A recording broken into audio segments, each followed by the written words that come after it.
মোস্তাকিমের চাপ আবার জিগায়, বগুড়ার দই হালাই আবার জিগায়, সাতক্ষীরা সন্দেশ। আজকে চলে এলাম খুলনার তেরোখাদার বিখ্যাত হালিমের দোকানে।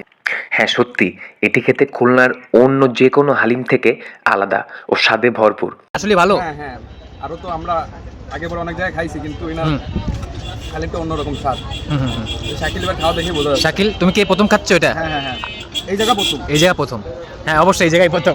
না আমরা তোমাকে বলিনি তুমি সারা জীবন কোনো সময় হালিম খাওয়াই নাই। গজব বেজতি।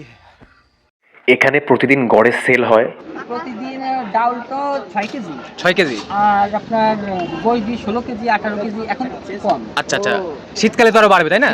শীতকালে আরো বাড়বে। আচ্ছা এটা কিসের গোশ? এটা গরু। গরুর মাংস তাই তো? আমরা তিনজন এক সাইডই। ঠিক আছে, ধন্যবাদ ভাই। এখানে চর্বির পরিমাণটা একটু বেশি হলেও গরুর কলিজাও কিন্তু থাকছে ভরপুর।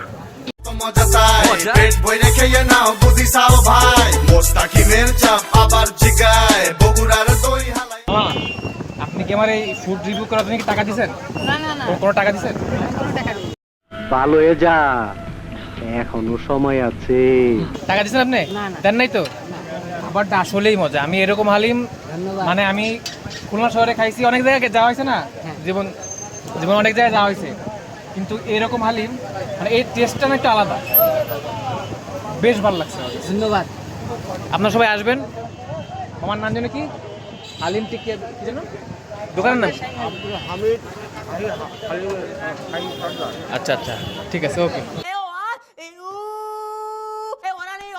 চাচা যেহেতু পান খেয়ে তার ঠিকানা দিচ্ছিলেন, সেহেতু আমি বুঝি না, আপনাদের বলি। এটি হচ্ছে তেরোখাদা মার্কেটের ঠিক অপোজিট সাইডে।